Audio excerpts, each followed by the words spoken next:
Hey guys, so just wanted to make a quick video going over why typically in year one when you invest into a property, specifically in this example, if you were to put $100,000 into an investment property, let's say like multifamily as an example, your return is typically, on average, we're talking on the conservative end, probably around 35%. And that's, again, on the conservative end of things. And that's just between cash flow and depreciation. That's not even accounting for the appreciation the property experiences as well.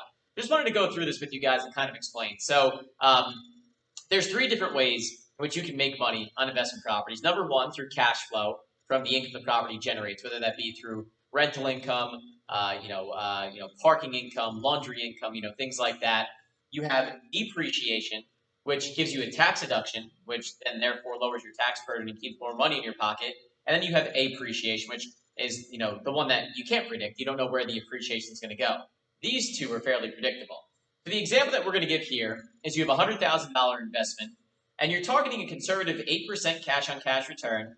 75% of your investment amount is going to be tax deductible in year one of ownership, and we're not even going to account for appreciation just to keep it super conservative here. So if you're going to put $100,000 into a deal that brought these type of returns back, of that $100,000, you would get $8,000 distributed to you from cash flow, right? So that's 8% cash-on-cash return. Then 75% of your investment amount is going to be tax deductible. So 75% of 100,000 in this case is 75,000. So you'd have a $75,000 tax deduction.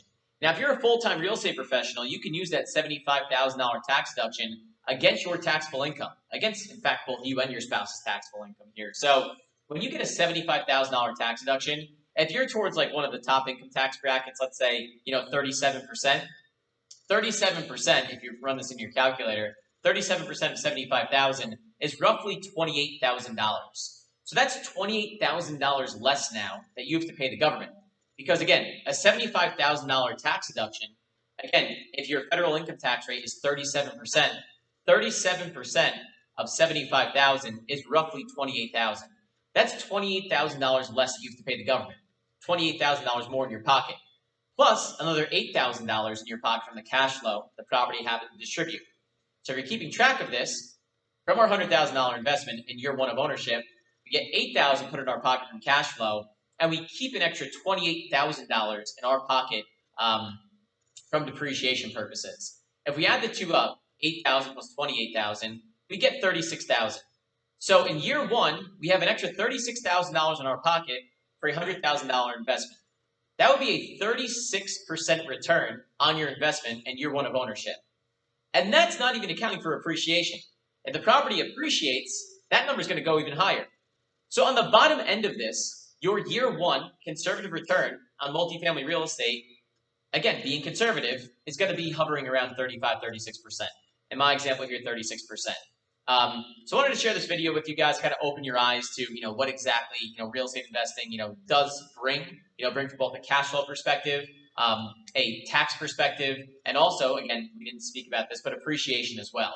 Just, long-term generational wealth building. So if you guys have any questions on this, or you guys are interested in, learning more about investing in real estate, I help clients both, buy, investment properties, whether it be 2 to 4 family, multifamily properties here in New Jersey.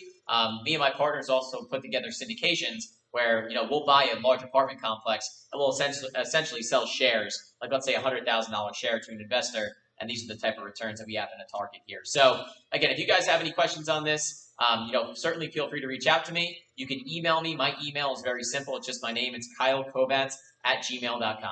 Thank you guys, and I'll talk to you soon.